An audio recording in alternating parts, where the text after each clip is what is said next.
Hallo und herzlich willkommen wieder zurück zu Let's Play Metal Gear Solid 5 The Phantom Pain. Mein Name ist Frankonia und wir haben wieder eine Kassette bekommen,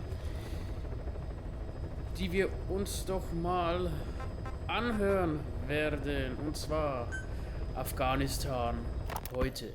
This war. The Kremlin never expected to have this much trouble against the Mujahideen. Afghanistan is a tribal society. Tradition demands that its people stand up to any outsiders who set foot on their land. With the honor of their people at stake, they have everything to fight for. No matter how hard the Soviets hit them, they continue to appear out of nowhere, striking back, then vanishing again. But there's one thing even the Mujahideen fear. Every last one of them. The Soviet gunships. They're highly maneuverable and equipped with massive firepower. Plus, the underside of the fuselage is heavily armored. The Mujahideen can barely scratch them with their small arms. Anyone who hangs around gets mowed down by the gunship's heavy machine guns. This new honeybee weapon that was given to the Hamid fighters, it's no doubt something to help them strike back against the gunships, which makes it a weapon that could change the course of the war. Those guerrilla fighters known as Mujahideen don't actually belong to a single organization. Afghanistan is a multi-ethnic country. You've got the Pashtuns, the Tajiks, Uzbeks, Hazaras, and each of them is split into their own tribes, large and small. Each ethnicity has several rebel organizations that their various tribes gather under. They're united under the banner of jihad, but that doesn't mean they work like a single standing army. Just look at the area around Smasi Fort. A lot of Tajiks used to live there, but they fled after the Soviets started their Scorched Earth campaign. With the area uninhabited, the Hamid fighters, who are Pashtun, decided to move in. The Hamids are based out of the city of Peshawar. We passed through it on the western edge of Pakistan. The Pashtun people have long lived in Afghanistan and western Pakistan. They used to travel back and forth frequently. Then Britain went and established the border that still stands today. The Hamid fighters get generous support from the Pakistani government. The government wants to use them to secure influence over Afghanistan. Their liaison with the Hamids is Inter-Services Intelligence, and behind the ISI, you have the CIA. That's probably how the honeybee ended up in the hands of the Hamid men. Ach ja, immer diese Krieg, ne? Wahnsinn, was haben wir hier noch?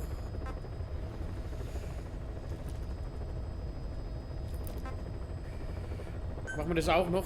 Komm, machen wir noch.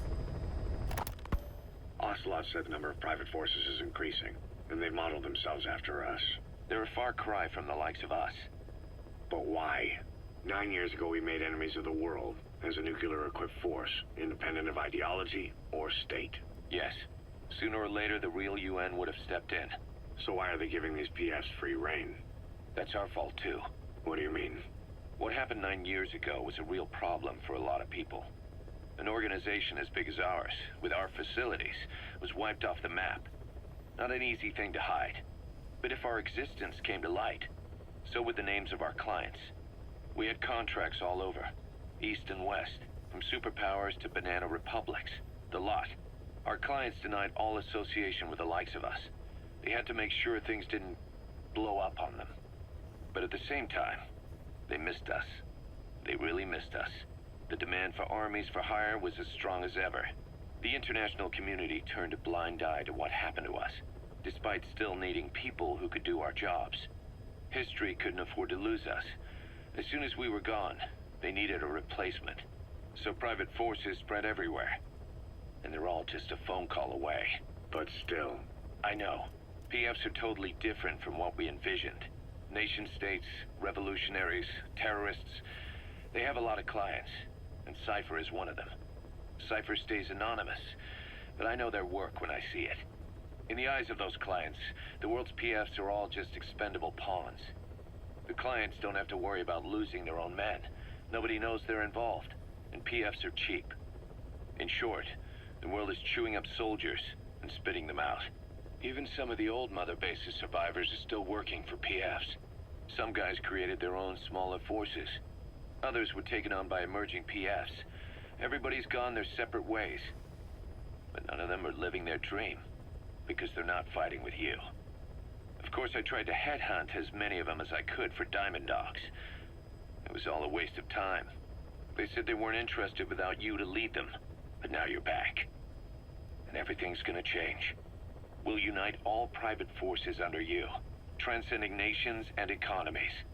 What is a nation? Just a patch of dirt. The bonds among us will surpass nations, and that's what'll put the world under our control. We'll establish a new kind of country, redefine the very concept of it. Even Cypher will be below us. An extraterritorial federation of military nations. The United States of Force. Once word of Big Boss's return starts traveling, that'll be our true deterrent against Cypher. In other words, no one will dare to come gunning for you. How do you figure? Cypher lacks a large-scale fighting force. PFs are the perfect tool for them. But those PFs revere you, the legendary Big Boss. If Cypher killed you now, they wouldn't take it lying down. Maybe they'd even go looking for revenge, but they definitely wouldn't keep doing Cypher's dirty work, even if it put their lives at stake. That's why it's no longer a benefit to Cypher to get rid of you. The very fact that you're alive is our greatest defense against Cypher. Nice to know. It'll buy us some time while we get back to full strength. Just keep in mind that what I'm saying is generalizing a lot. In practice, the PFs around the world don't know your face. Just declaring that you're Big Boss won't be enough to convince them. And if they see you as an enemy, they'll come at you with everything they've got. Some hero. That's why you need to bring them back to Mother Base. Show them on your terms that you really are the one and only Big Boss. Once you've proven that, they won't hesitate to join us. Ja, also da bekomme ich doch wirklich richtig Gänsehaut hier bei diesem Tape. Der Big Boss ist zurück, war ja für mich auch Big Boss der größte eigentlich ist in Metal Gear. Universum ist ja klar. Und ja, er ist auch eine Legende, auch für mich irgendwie persönlich. Ich bin meine ganze Jugend, bin ich eigentlich mit Metal Gear aufgewachsen und ja, dieses Mal nimmt es ein Ende in diesem Metal Gear Solid 5. Wir machen weiter mit Chico und Amanda.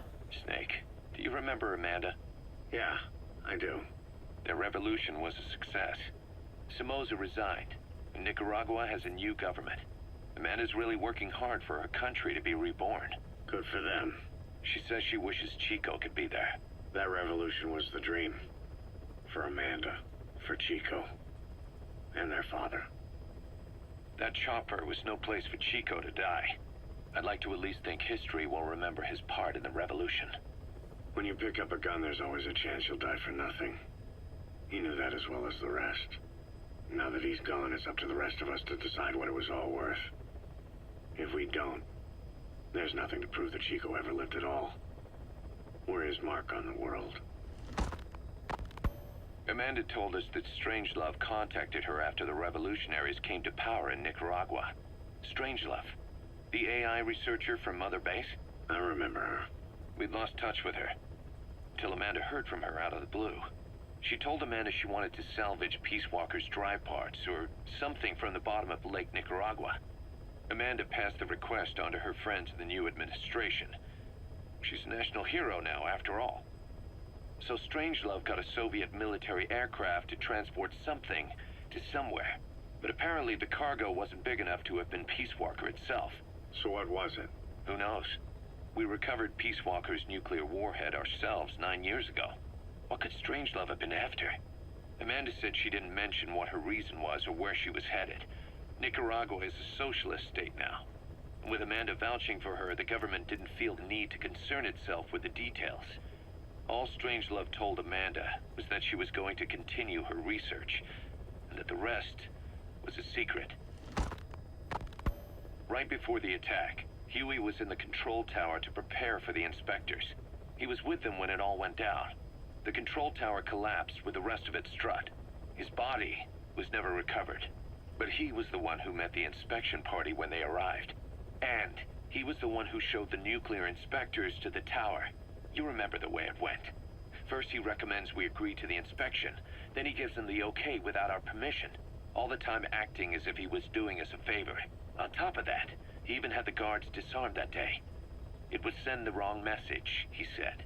Whatever the angle, it all leads back to Huey. I curse my own stupidity for not realizing sooner. Huey escaped with that unit by chopper. I've been hunting him for 9 long years. The other reason I was operating around Afghanistan was to dig up his location. Huey's in Afghanistan? Yes, and I have a good idea where. Now we just wait for the right moment. This time, we'll be the ones using him. He's going to tell us who our guests really were that used a fake nuclear inspection to blast our home into the ocean.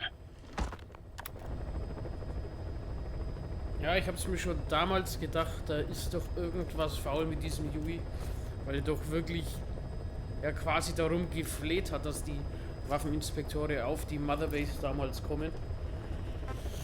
Und ja, ich denke, da wird es dann auch noch eine Aufgabe geben. Und hier haben wir noch Musik.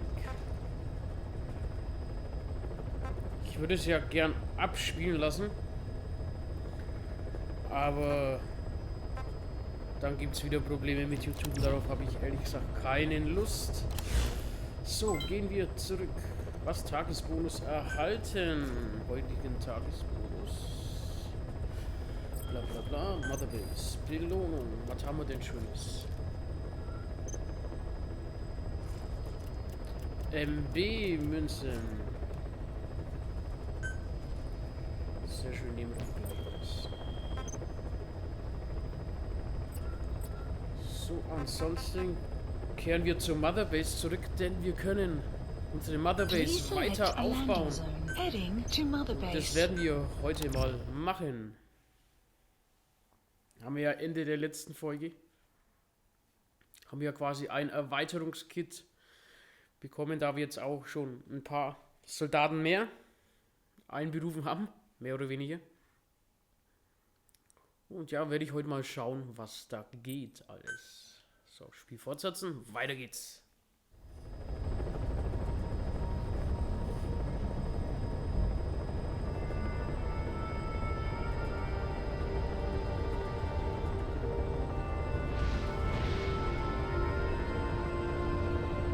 Big Boss.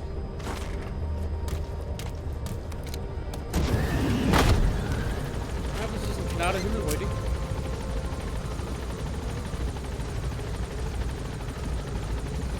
Gleich sind wir wieder an der Batterie. Ich bin gespannt, ob die Absperrungen jetzt auch weg sind.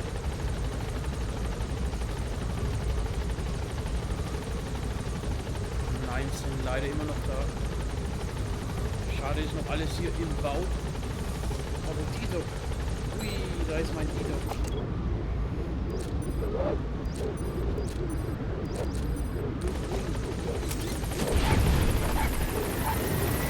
Ja. Hallo, mein Süße. Ja, fein. Welcome home, boss. Unit function added. Basisentwicklung, Level 1. Sehr schön, jetzt geht's doch hier auch langsam aufwärts. Den werden wir noch markieren, den jungen Mann. Give us a Bisschen development die order, Moral boss. erhöhen. Jawohl. Geh schnell duschen. Und dann gucken wir mal, wie das mit dem Ausbau der Motherbase, wie das da vonstatten geht. Rührt euch, Männer. Ja, hier rennen jetzt schon wirklich mehr rum. Ja, warte, komm mit. So, wir gucken jetzt mal. Entwicklung, Basiseinrichtungen können wir machen.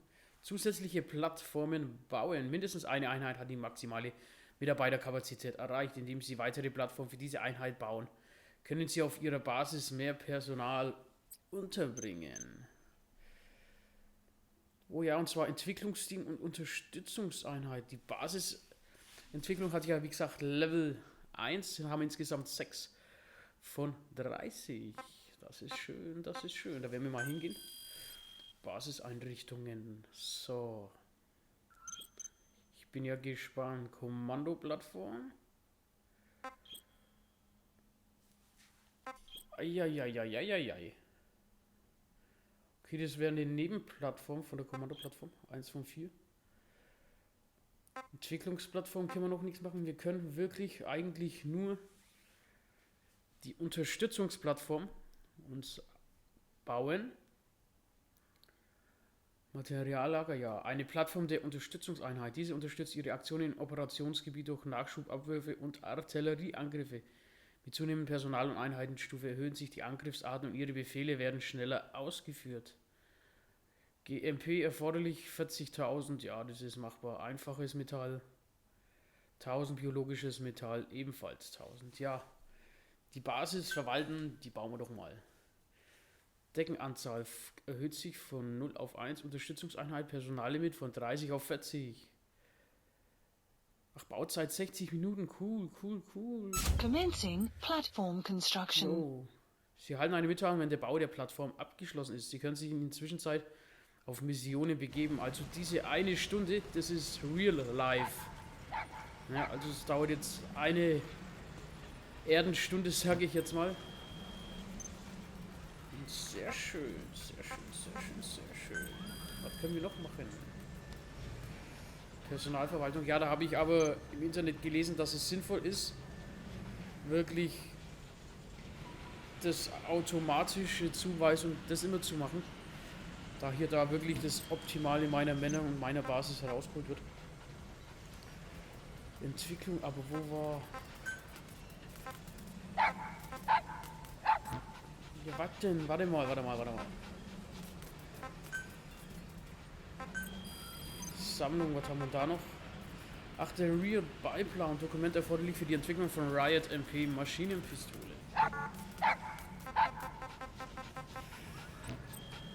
Sehr schön. Und Sammlung, was haben wir da noch? Sammlung.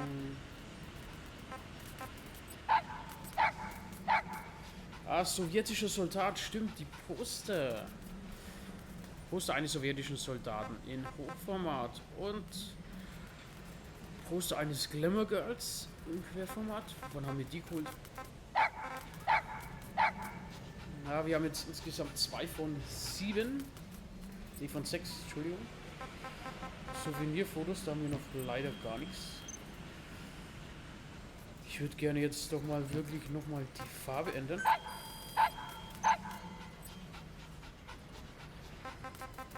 Da haben wir uns ja den geholt.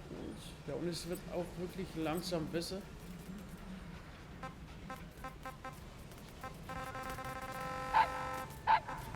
Oh, was war da mit X markiert? Ocelot, ja klar, der ist da wirklich außen vor. Ja, was denn? Hallo? Oh, können die fressen, die Pferde.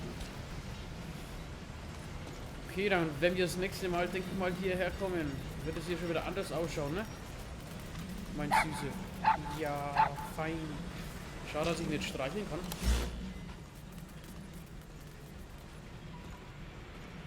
Okay, ich frage mich nur... Was? Nein, Offline-Modus, scheiße. Jetzt wurde ich rausgeschmissen, ey, jetzt das. Personalverwaltung, da haben wir ja die da. Okay, komm, gehen wir raus.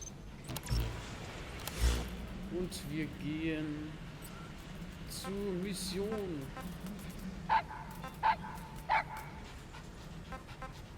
Und zwar Hubschrauber. Und wir treffen die. Confirmed. So, Süße. Bleibst du mal jetzt hier? Papa muss gehen, ja? Ja, fein. Boss, thanks for saving them from me. Kein Problem, Männer. Pass gut auf ihn auf. Das ist unser bester Mann. Auf geht's zur nächsten Mission.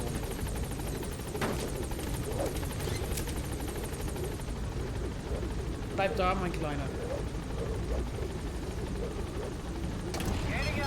Ah, wir dort hoch.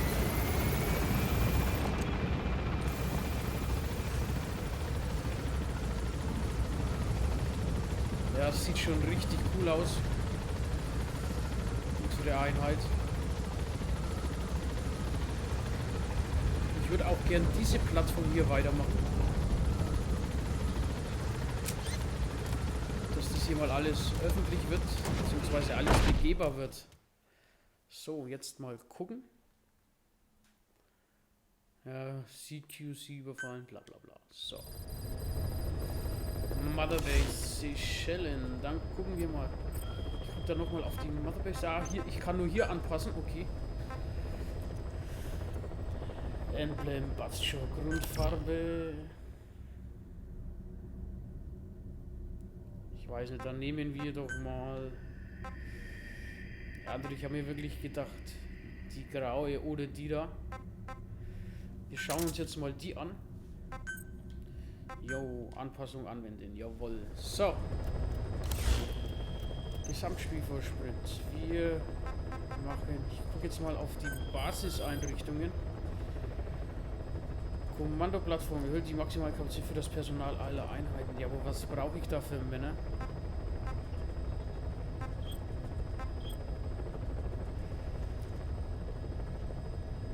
Also vom Geld her passt es ja. Neben Metall, Treibstoff, Ressourcen fehlt es halt noch.